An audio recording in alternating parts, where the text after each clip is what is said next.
damos cordiais boas-vindas para mais um tema da série Princípios de Fé da Igreja Adventista do Sétimo Dia, Movimento de Reforma.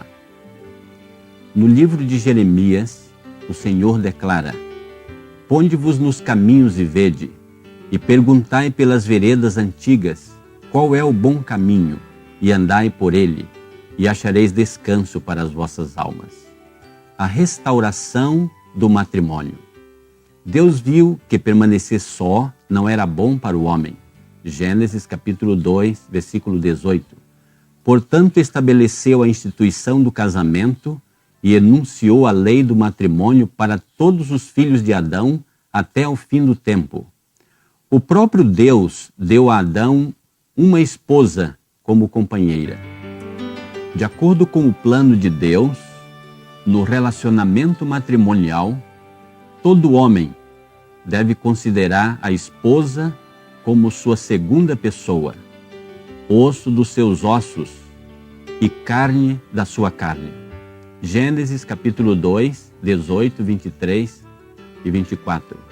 Apesar de degradada pelo pecado, essa instituição original, divina, deve ser restaurada à sua condição original entre o povo de Deus, antes da segunda vinda de Cristo. Atos capítulo 3, versículo 21. Quando o casamento é conduzido de acordo com a vontade de Deus, traz o seguinte benefício: preserva a pureza moral de homens e mulheres e assegura a felicidade da humanidade, de acordo com o apóstolo Paulo aos Hebreus, capítulo 13, versículo 14. Também supre as necessidades sociais das pessoas, Gênesis capítulo 2, versículo 18. Eleva a natureza física, intelectual e moral dos seres humanos, de acordo com as palavras de Salomão em Provérbios capítulo 18, 22 e 19, 14. Assegura a sobrevivência e a multiplicação da espécie humana de maneira moral e salutar, de acordo com Gênesis capítulo 1, 27 e 28. Tem o propósito de Deus, desde o início, que o voto do casamento ligasse mutuamente ambas as partes, por vínculos vitalícios indissolúveis, de acordo com Provérbios capítulo 5, 18 e 19 e Lucas capítulo 16, versículo 18. Portanto, o divórcio não está em harmonia com a vontade de Deus. Malaquias capítulo 2, 14 a 16. Cristãos devem unir-se em matrimônio unicamente com o da mesma fé. De acordo com o apóstolo Paulo aos Coríntios, capítulo 6, versículo 14. Como filha de Deus, súdita do reino de Cristo, aquisição de seu sangue, como pode ligar-se a um que não reconhece suas reivindicações, que não é controlado por seu espírito? As ordens que citei não são palavras de homens, mas de Deus. Mesmo que o companheiro de sua escolha fosse em todos os outros aspectos digno, o que porém ele não é, no entanto, ele não aceitou a verdade para este tempo. É um descrente e é pelo céu proibida de unir-se a ele. Não pode, sem perigo para sua alma, desrespeitar esta ordem divina. Apesar de ser contrário ao propósito original de Deus, a poligamia foi tolerada no tempo do Antigo Testamento. Porém, unicamente casamentos monogâmicos são aceitos sob a dispensação cristã, de acordo com o apóstolo Paulo em 1 Coríntios capítulo 7, versículo 2, Efésios capítulo 5, 23 e 33. E nas palavras de Jesus, Mateus capítulo 19, 4 a 6 e Malaquias 2, 15. A poligamia foi praticada em época primitiva. Foi um dos pecados que acarretaram a ira de Deus sobre o mundo antediluviano. O relacionamento matrimonial representa a união que existe entre Cristo e sua igreja, declarou o apóstolo Paulo na sua carta aos Efésios, capítulo 5, 24 a 28. Deus celebrou o primeiro casamento. Assim, esta instituição tem como seu originador o Criador do universo. Venerado seja o matrimônio. Foi esta uma das primeiras dádivas de Deus ao homem, e é uma das duas instituições que, depois da queda, Adão trouxe consigo de além das portas do paraíso. Quando os princípios divinos são reconhecidos e obedecidos nesta relação, o casamento é uma bênção, preserva a pureza e felicidade do gênero humano, provê as necessidades sociais do homem, eleva a natureza física, intelectual e moral. O vínculo da família é o mais íntimo, o mais terno e sagrado de todos na terra. Foi designado a ser uma bênção à humanidade. E assim o é sempre que se entra para o pacto matrimonial inteligentemente, no temor de Deus e tomando em devida consideração as suas responsabilidades. Como foi apresentado pelo Espírito de profecia, o casamento foi estabelecido pelo próprio Deus, e quando seguimos suas orientações, ele se constitui uma grande bênção para a humanidade. Consideremos alguns requisitos especiais. Antes de assumir as responsabilidades que o casamento envolve, devem os jovens ter na vida prática uma experiência que os prepare para os deveres e encargos do mesmo. Casamentos precoces não convêm. Relação tão importante como seja a do casamento e tão vasta no alcance de seus resultados, não deve ser assumida precipitadamente, sem suficiente preparo e antes de se acharem bem desenvolvidas as faculdades mentais e físicas. Podem as partes não ter a abastança, mas devem ter a bênção, muito maior, da saúde. E na maioria dos casos, não convém grande diferença de idade. Da não observância desta regra, poderá resultar sério prejuízo para a saúde da pessoa mais jovem. E muitas vezes, os filhos são privados de força física e mental. Não podem receber de um idoso pai ou mãe o cuidado e a camaradagem que requer sua vida nova e poderão ser, pela morte, privados do pai ou da mãe, exatamente quando mais precisavam de seu amor e guia. Só em Cristo é que se pode, com segurança, entrar para o casamento. O amor humano deve fazer derivar do amor divino os seus laços mais íntimos. Só onde Cristo reina é que pode haver afeição profunda, verdadeira e altruísta. 7 requisitos devem ser levados em conta por aqueles que desejam unir-se em matrimônio. Primeiro, os jovens devem ter experiência, maturidade para assumir as responsabilidades que envolvem este compromisso. Segundo, não se deve fazer este compromisso com idade precoce. Terceiro, mesmo tendo idade ideal, este passo não deve ser feito precipitadamente. Quarto, deve ter bem desenvolvidos a mente e o físico. Quinto, mesmo que não tenha muitos recursos financeiros, precisa ter boa saúde. Sexto, não é ideal ter grande diferença de idade. Sétimo, Cristo deve reinar no lar, pois assim fluirá naturalmente o verdadeiro amor. Um círculo sagrado. Em torno de cada família existe um círculo sagrado que deve ser preservado. Nenhuma outra pessoa tem o direito de entrar nesse círculo. Nem o marido, nem a esposa permitam que outro partilhe das confidências que somente a eles pertencem. Nem mesmo os pais, sogros, irmãos, parentes ou amigos mais chegados têm o direito de penetrar neste círculo sagrado.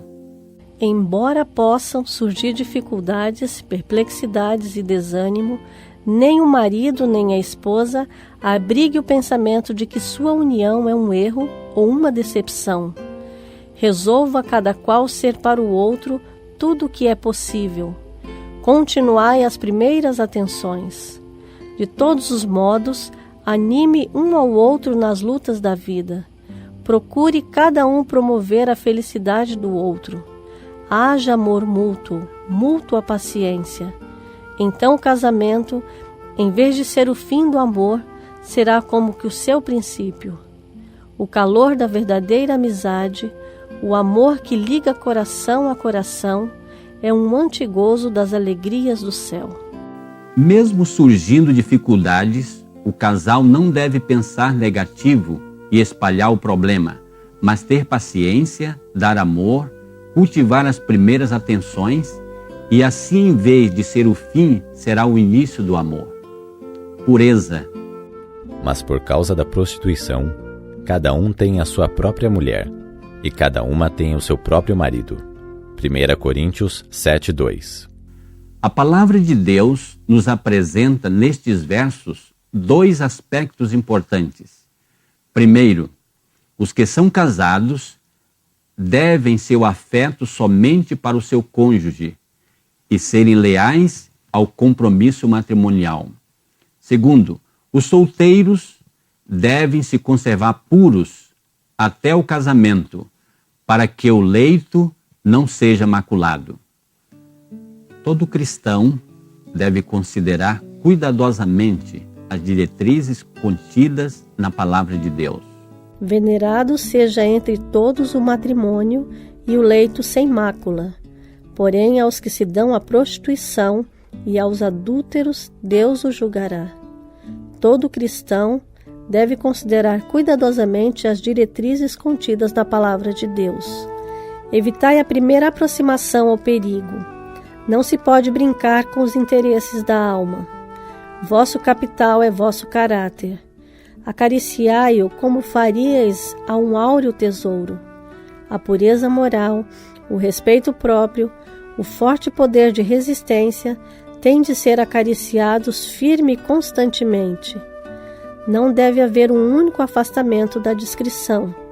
Um ato de familiaridade, um deslize, podem pôr em perigo a alma, abrindo a porta da tentação, e torna-se enfraquecido o poder da resistência. O mal deve ser evitado antes de acontecer. O que temos de maior valor é nosso caráter, e o mesmo deve ser cuidado como se faz a um precioso tesouro. Uma falta de cuidado pode abrir a porta para a tentação e manchar a reputação. É melhor prevenir do que remediar. Quão cuidadoso deve ser o esposo e pai a fim de manter sua lealdade a seu voto matrimonial. Quão prudente deve ser, se não quiser pôr o pensamento em jovens e mesmo em mulheres casadas, o que não está em harmonia com a alta e santa norma, os mandamentos de Deus. Cristo mostra serem os mandamentos excessivamente amplos, abrangendo mesmo os pensamentos, intentos e propósitos do coração. Aqui está onde muitos se fazem delinquentes. As imaginações do seu coração não são de natureza pura e santa como Deus requer. E elevado como seja o seu chamado, talentosos como possam ser, Deus assinalará a iniquidade neles e os responsabilizará como sendo mais culpados e dignos de sua ira do que os que têm menos talento, menos luz e menos influência. Aos homens casados sou instruída a dizer: é a vossa esposa, a mãe de vossos filhos, que deveis vosso respeito e afeição. Mesmo os pensamentos devem ser vigiados, devem ser puros. Deus conhece nossos pensamentos, mesmo que não aconteça um ato impuro, mas se na mente se mantém pensamentos íntimos referente a outrem que não seja o seu cônjuge, isso constitui pecado. Muitos pais não obtêm o conhecimento que deviam em sua vida matrimonial. Não se guardam para que Satanás não se aproveite deles, controlando-lhes a mente e a vida. Não veem que Deus requer que eles controlem sua vida matrimonial, evitando qualquer excesso. Bem poucos, porém, sentem ser um dever religioso reger as próprias paixões. Uniram-se em matrimônio ao objeto de sua escolha, e daí raciocinam que o casamento santifica a condescendência com as paixões inferiores. Mesmo homens e mulheres que professam piedade dão rédea solta às suas paixões de concupiscência e nem pensam que Deus os considera responsáveis pelo dispêndio da energia vital que lhes enfraquece o poder na vida e enerva-lhes todo o organismo. Os que professam ser cristãos devem ponderar, então, devidamente o resultado de cada privilégio nas relações conjugais, fundamentando cada ação em santificado princípio. Em inúmeros casos, os pais têm abusado de seus privilégios matrimoniais e, pela condescendência, têm fortalecido suas paixões sensuais. É o levar ao excesso que é ilícito, o que torna grave pecado. Mesmo com o próprio cônjuge, não deve haver excessos e não se deve dar lugar às paixões inferiores, pois o mesmo que é lícito, quando levado a excesso, se constitui grave pecado. A alegria deve caracterizar a nossa vida conjugal. A graça de Cristo, e ela somente, pode tornar essa instituição o que Deus designou que fosse, um meio para a bênção e reerguimento da humanidade. E assim as famílias da terra, em sua união, paz e amor, podem representar a família do céu. Através da graça de Cristo, cada família pode e deve representar a família do céu. Os votos do matrimônio ligam os destinos de duas pessoas com laços que coisa alguma, senão a mão da morte, deve desatar. O casamento é vitalício. Nada a não ser a mão da morte pode desatar este laço. A restauração do matrimônio deve acontecer antes da segunda vinda de Cristo. No tempo do fim, toda instituição divina deve ser restaurada. Agora, no tempo do fim, a Igreja de Deus tem a sagrada missão de restaurar toda a instituição divina. Então tiveram origem o matrimônio e o sábado, instituições gêmeas para a glória de Deus, no benefício da humanidade. Então, ao unir o Criador às mãos do santo par em matrimônio, dizendo: um homem deixará o seu pai e sua mãe e apegar-se-á à sua mulher, e serão ambos uma carne. Enunciou a lei do matrimônio para todos os filhos de Adão até ao fim do tempo. O matrimônio foi instituído por Deus no Éden, e as leis estabelecidas por Deus referente a esta sagrada instituição devem ser observadas até o fim do tempo. Concluímos esta preciosa mensagem com a saudação apostólica. A graça do Senhor Jesus Cristo, o amor de Deus e a comunhão do Espírito Santo seja com todos vós. Amém. Tudo é belo em derredor, com amor no lar. A beleza em cada flor, com amor no lar. Paz e gozo conceder, amarguras desfazer e saúde promover, em amor no lar.